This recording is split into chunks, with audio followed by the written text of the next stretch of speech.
ఈరోజు మన ఛానల్‌లో రెసిపీ వచ్చేసి ఈవినింగ్ టైమ్, టీ టైమ్‌లో అయితే అందరూ ఇష్టంగా తినే బన్స్. అయితే ఇంట్లోనే ఈజీగా ఓవెన్ లేకుండా కేవలం ఇడ్లీ పాత్రలో అయితే చేసి చూయించానండి. చాలా అంటే చాలా ఈజీగా చేసుకోవచ్చు. ఇక టేస్ట్ విషయానికొస్తే బయట కంటే ఇంట్లోనే చాలా టేస్ట్‌గా ఉంటుందండి. ఎందుకంటే మనం ఇంట్లో అంత మంచి ఇంగ్రీడియెంట్స్‌ని యూజ్ చేసి చేసుకుంటాం కాబట్టి. రెసిపీ అయితే సూపర్ వచ్చిందండి. మీరైతే ఫుల్‌గా వీడియో చూసేయండి. ఎక్కడ స్కిప్ చేయకుండా చూడండి. స్పాంజీగా భలే వచ్చిందండి.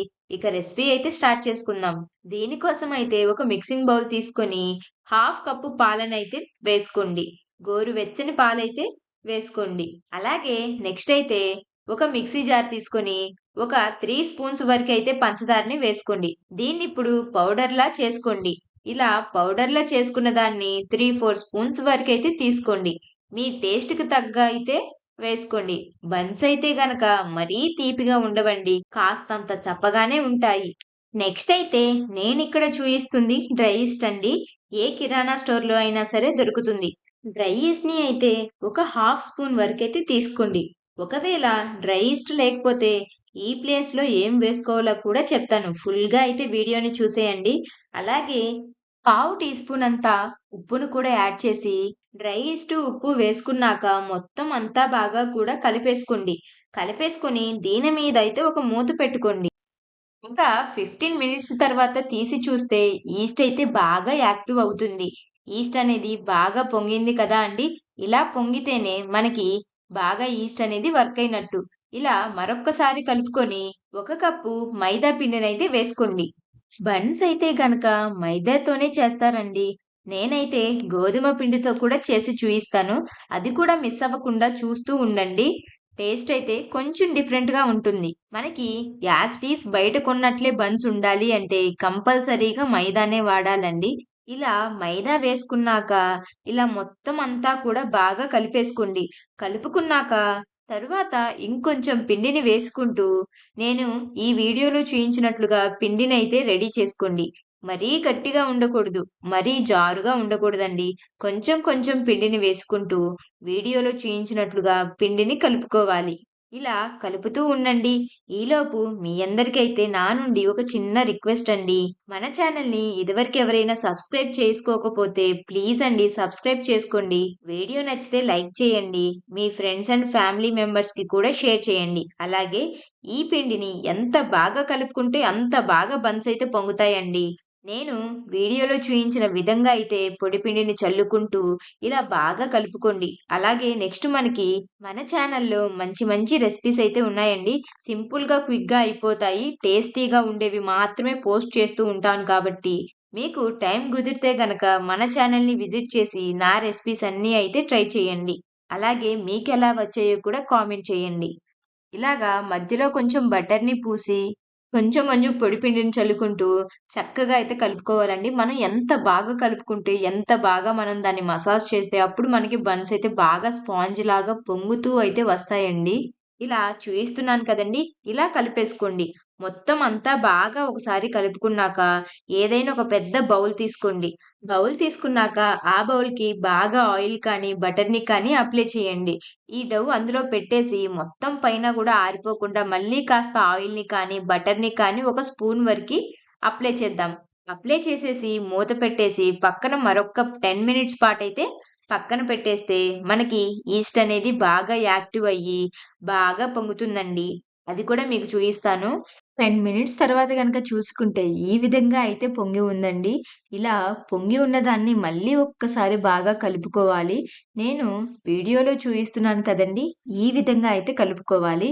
కలిపేటప్పుడు చేతికి ఆయిల్ కానీ, బటర్ కానీ, లేదంటే నెయ్యిని కానీ ఏదైనా చేతికి రాసుకున్నాక కలుపుకుంటే చేతికి కూడా ఏది అంటుకోకుండా సాఫ్ట్‌గా ఉంటది. అలాగే మధ్య మధ్యలో లంప్స్ లేకుండా నీట్‌గా, సాఫ్ట్‌గా కూడా వస్తుంది. ఈ విధంగా కలుపుకున్న తరువాత వీటిని నేను 4 పార్ట్స్‌గా అయితే చేసుకుంటున్నానండి. నేను తీసుకున్న పిండికైతే 4 బన్స్ వరకైతే ప్రిపేర్ చేసుకుంటున్నానండి.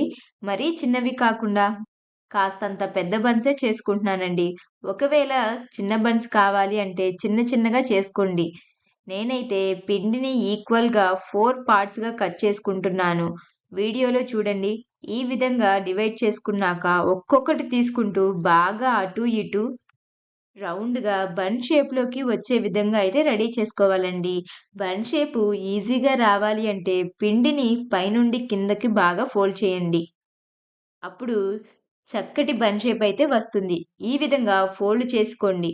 అలాగే కింద కూడా అంతా క్లోజ్‌గా అడ్జస్ట్ చేసుకోండి. ఇలాగా 4 బన్స్‌ని కూడా రెడీ చేసుకున్నాక ఒక పక్కన పెట్టండి. ఇప్పుడు ఒక ఇడ్లీ పాత్రనైతే తీసుకోండి. ఆ ప్లేట్‌కి చక్కగా ఆయిల్‌ని కానీ, బటర్‌ని కానీ రాసుకోండి. ఆయిల్ అప్లై చేశాక బన్స్ అన్నిటిని కూడా ఆ ఇడ్లీ పాత్రలో అయితే ప్లేస్ చేయండి. దాని మీద కొంచెం బటర్‌ని, అదే విధంగా మూతని లేదంటే తడి క్లాత్‌తో కవర్ చేసి వీటిని కాసేపు కదిలించకుండా పక్కన పెట్టండి. ఇలా పక్కన పెట్టడం వల్ల మళ్ళీ ఈస్ట్ బాగా యాక్టివ్ అయ్యి బన్స్ కూడా చాలా బాగా పొంగుతాయండి. కాబట్టి 10 మినిట్స్ తర్వాత మళ్ళీ మీకైతే తీసి చూయిస్తాను. చూడండి. బన్స్ మళ్ళీ 10 నిమిషాల తర్వాత ఎలా బాగా పొంగాయో, ఇక్కడ మీకు చిన్న సీక్రెట్ టిప్ ఏంటంటే, బన్స్ బాగా ఎర్రగా రావాలి అంటే, కొంచెం పచ్చి పాలనైతే తీసుకొని బన్స్ మీద ఇలా అప్లై చేయడం వల్ల బన్స్ అయితే చాలా చక్కగా మంచి కలర్‌లోకైతే టర్న్ ఔట్ అవుతాయి. ఇప్పుడు ప్రీ హీట్ చేసుకున్న బౌల్‌లో అయితే ఈ ఇడ్లీ పాత్రని ప్లేస్ చేసి, మూత పెట్టేసి కరెక్ట్‌గా 20 మినిట్స్ పట్టిందండి. 20 మినిట్స్ తరువాత తీసి చూస్తే, చూస్తున్నారు కదా! భలే ఉన్నాయండి. కలర్ కూడా చాలా పర్ఫెక్ట్‌గా వచ్చింది. బాగా కుక్ అయిపోయింది. ఇలా కుక్ అయిన తరువాత బయటికి తీసేయండి. ఇంకా బాండీలోనే ఉంచితే మాడిపోతాయండి. బయటికి తీశాక మళ్ళీ ఒకసారి పైనుంచి బటర్‌ని కానీ, నెయ్యిని కానీ అప్లై చేయండి. ఇలాగా బటర్‌ని కానీ, నెయ్యిని కానీ అప్లై చేయడం వల్ల ఎంత మంచి స్మెల్ వస్తుందోనండి. చేస్తున్నప్పుడే స్మెల్ అయితే భలే ఉంటాయండి. బన్స్ చేస్తున్నప్పుడే ఇలా మొత్తం నెయ్యిని అప్లై చేయండి. నెయ్యిని అప్లై చేశాక మళ్ళీ మూత పెట్టేసి ఒక 5 మినిట్స్ పక్కన పెట్టేయండి. ఎందుకు నెయ్యిని అప్లై చేయాలి అంటే మంచి షైనింగ్ వస్తాయండి. బయట కొన్నట్లే షైనింగ్ వస్తుంది కదా! ఇంకా ఎటువంటి ఖర్చు లేకుండా ఇంట్లోనే చాలా ఈజీగా అయితే ఇలా హోమ్‌మేడ్ బన్స్ అయితే ప్రిపేర్ చేసుకోండి. మీకు గనుక మా వీడియోస్ నచ్చితే సబ్స్క్రైబ్ చేసుకొని, లైక్ చేసి మీ ఫ్రెండ్స్ అండ్ ఫ్యామిలీస్‌కి కూడా షేర్ చేయండి. Thanks for watching.